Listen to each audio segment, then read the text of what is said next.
McGillicuddy and Murder's Pawn Shop, Season 3, Episode 1. Don't try to summon the plague mask thingies. October 13th, 1921.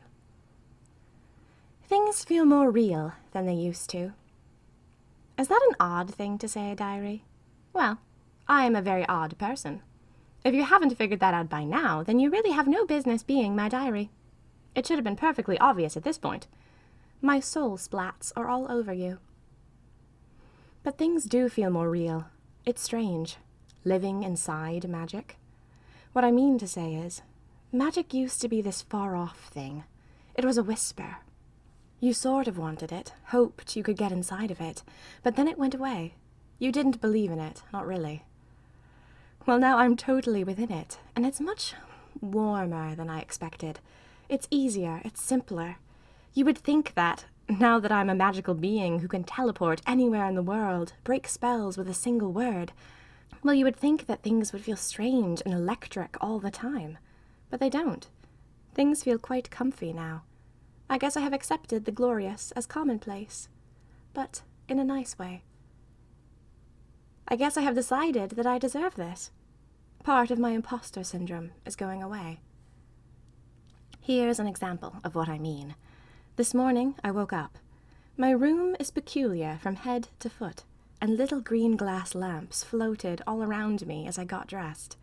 Then I went downstairs, and some nice fellow named Matthew John had made breakfast for the entire group, so I piled a pink and cream china plate with sausages and some fluffy scrambled eggs and a large cheese and onion biscuit, and I ate in front of the grate with a girl named Scotland and another girl named Octavia, while sitting on the floor.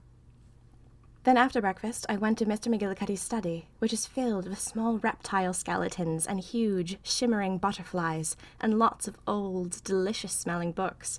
He handed me a sheet of paper, which was full of the latest news on Wrath. And it was so ordinary.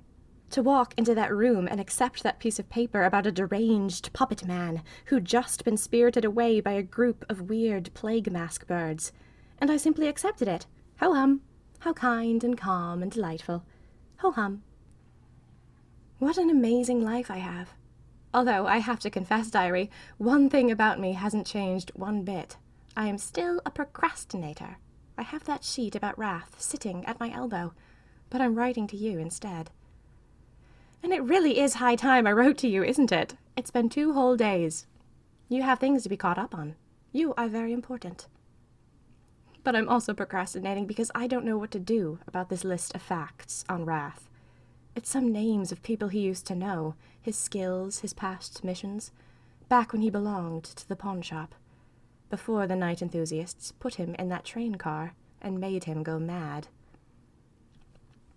Mr. McGillicuddy somewhat tasked me with the job of finding out where Wrath has gone. The death to all mice monsters took Wrath away somewhere. It's been 2 days, and we haven't been able to find a trace of him. That's my mission right now. I have missions, isn't it glorious? To find out what happened to Wrath. Mr. McGillicuddy was concerned, to say the least, when he heard that I was the only one who could see the words on the walls, death to all mice. He and I went up there as soon as I told him, and he took a magic lantern. It's supposed to reveal spells. Very useful magical item, created by Magic Unusual, who lives on the East Coast. Mr. McGillicuddy couldn't see anything, even with a lantern. I told him what I saw, pointed out the placement of the letters and everything, ran my fingers down the paint. Nothing. It was the most uncanny thing. I felt like he was pulling my leg. The painted words are so real to me. I can touch them. I can feel the paint. I can see each individual splatter as the red letters bleed down, like a message inked in blood. Mr. McGillicuddy can't see a thing. It's like we're on different sides of the same dimension. It's very eerie, and it creeps me out that I'm the only one who can see the letters. Mr. McGillicuddy pointed out that I might have 2 Magic Unusual powers, and one of them is seeing hidden letters, but I doubt it. The last person who had 2 Magic Unusual powers was a woman who lived in Japan 200 years ago. I don't think it's a second Magic Unusual power. I think it has something to do with the death to all mice beings. They knew of Wrath, and they wanted to be summoned by him. I wonder, are they watching me too? It's a little bit later, diary, and I've gone to see Ariana. I don't know whether to be cheered or horribly depressed. I'm cheered because Ariana is my dearest nut of a friend, and it was so nice to have someone to speak to about the wrath dilemma.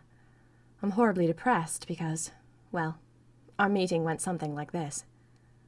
I knocked on the door. Ariana answered by saying, "You know that I'm locked in here, right? I can't open the door." "It's me," I called. "Can I come in?" "Ask the guard." "I mean, are you in the nude or something?" "Wouldn't you like to know?" "For crying out loud, Ariana." The guard let me in. Ariana was not in the nude. In fact, she looked rather shabby, like she'd slept in her dress without putting on pajamas. "Hello," Ariana said. I felt squeamish, like I'd doomed her to this, somehow. This mundanity, this useless life. She appeared to me in that moment like someone losing all their blood slowly. She was getting weaker and more grey in her complexion. I felt like I'd dealt the stab wound that was doing this to her, and now I had the gall to stride in for a chat. "You look foul," I said. "Maud," Ariana said, "you're supposed to be the nice one. I'm supposed to be the blunt one. How dare you?" "Well, I'm taking lessons from the master," I said. "If you're so blunt, maybe that's the best way to reach you. You do look foul. You look like you slept in a ship's hold." "Oh, with rats and bilge water and all of that?" "Exactly." Ariana flopped backwards onto the bed. I came and lay down next to her, on my side. She looked at me, wistful. "I don't really see the point, Maud. Why should I get dressed, or undressed, or bathe? I don't see anyone. No one sees me. We brush our hair and iron our clothes and don't stink so that people hug us and make friends with us. We look nice so people don't judge us. But I'm not going to the department store. I'm not going on any dates. I'm not doing anything. You're literally the only person who's walked across my threshold since I've been here, and I don't even know when you'll show up." "Ooh." "Ariana," I said, "it's only been a few days. I'm going to try to work something out." "It doesn't matter how many days it's been," Ariana said. "You don't understand. I'm biting my nails. There's nothing to do. I'm cooped up. 1 minute feels like 5, and 1 hour feels like 5 hours, and I'm going on weeks in this place. It's dim, and these windows aren't real, and all I can think of is how I'll be here for weeks, months, maybe the rest of my life." She reached across the bed and tugged at the end of my nose. "And then I think about how, even if I wanted to leave, even if I wanted to go back to the Night Enthusiasts, Mr. McGillicuddy wouldn't let me. And then I hate you, and everyone else." I shut my eyes. "I'm going to do something about this, I swear." "What did you come in here for?" Ariana said. My eyes snapped open. "To talk about wrath." "Do you want to talk about wrath now? Will that help take your mind off things?" Ariana stared at the ceiling. "I've already told you everything I know about wrath." "I don't want new information," I said. "I want to throw ideas at you. Brainstorm, you know." "Why can't you chat with one of your pawn shop friends?" Ariana said. "Because they all expect me to be the razzling, dazzling, magic unusual with the rare and amazing power who beat wrath with her own sheer will. I don't have any friends here yet, Ariana. I mean, I do, but they're game friends, dinner friends. They're not life friends. They haven't lived through anything with me. I want to talk to you because you are my favorite person here." Ariana partially rolled closer to face me. "I'm your favorite person here?" "Of course, stupid." I paused for a minute, then stared into her eyes. I've always felt a kind of closeness to Ariana, like we're connected in a way that other people aren't. I feel like I know her, deeper down. "Ariana," I said, "I don't know what to do." "So?" Ariana said. "So it's my job to find out what happened to Wrath. But Mr. McGillicuddy keeps saying, find out what happened to Wrath. Find out where he's going. Find out what he's doing next. Find out what he's doing with all the death to all mice birds." "And you don't know where to start," Ariana said. "Oh, I do know where to start," I whispered. "That's the trouble." Ariana propped herself up on her elbow and looked at me quizzically. "I have to find the death to all mice birds myself," I said. "I have to summon them." "Summon them?" Ariana said. "Why on earth would you do that?" "I have to question them," I said. "Notice more things about them, get closer. I need to observe them and, if possible, simply ask them what they did with wrath. But Maud, Ariana said, they could be cadavers. They could be mad. They could be mad cadavers. They could be anything, I said. And whatever they are, they're a huge mystery. And I feel fairly certain that they're evil.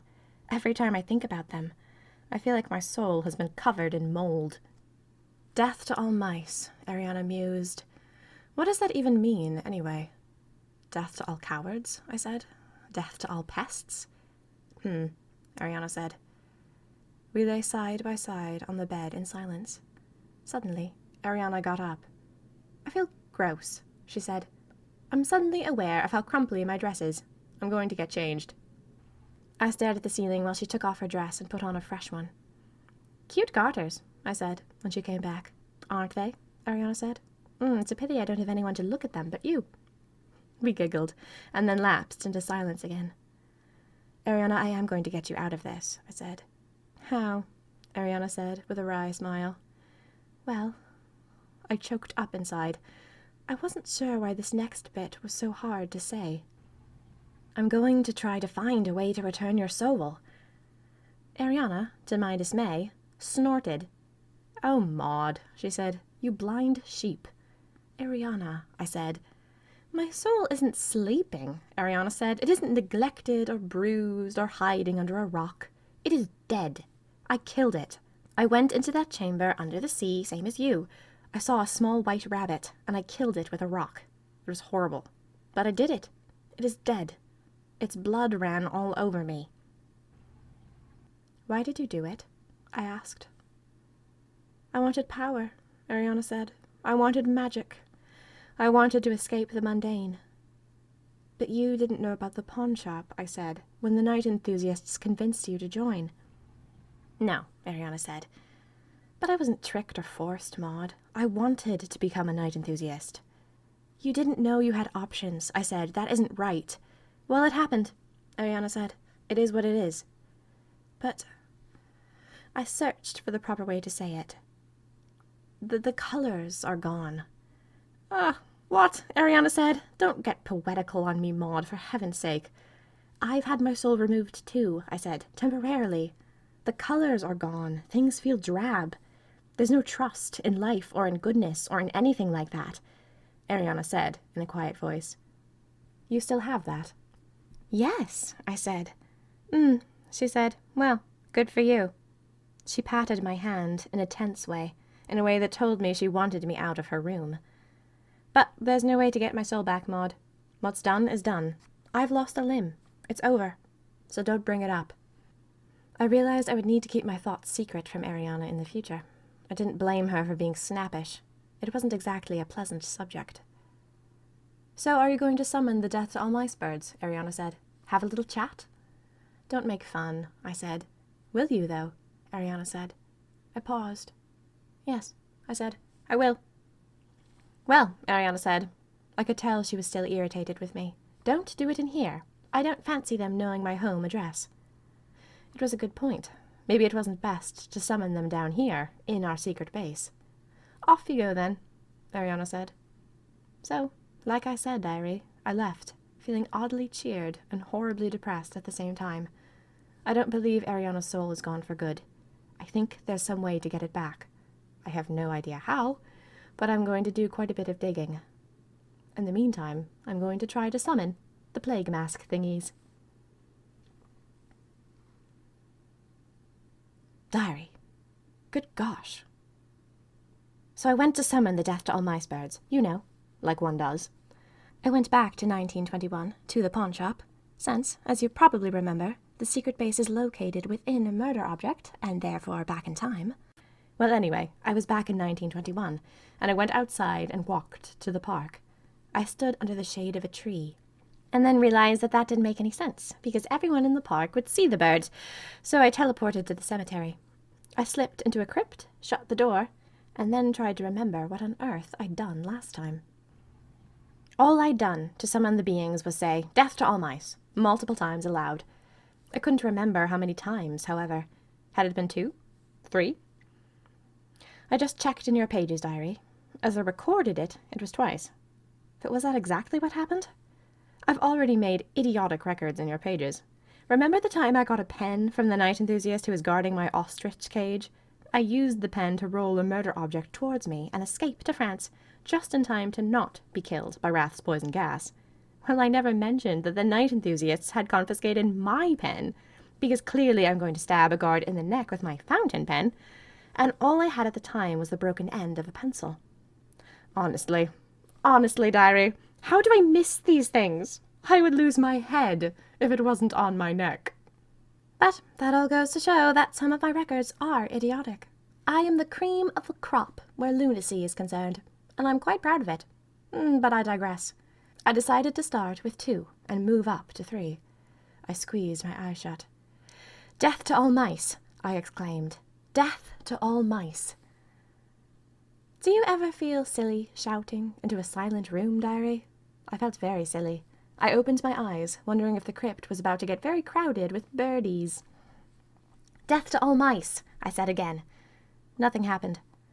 I started to wonder, was this space too small? Could they not all fit? So I walked outside and said it again.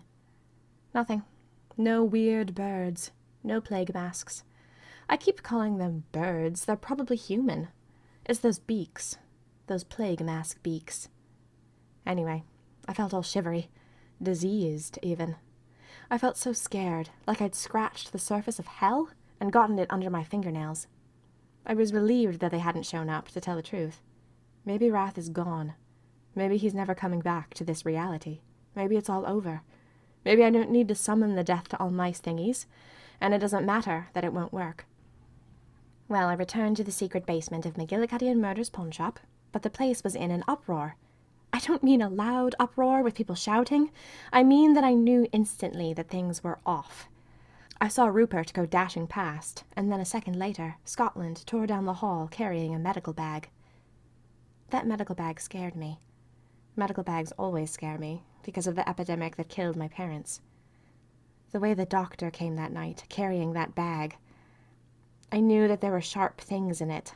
Doctors have always scared me, because they cut up human bodies like some sort of madman.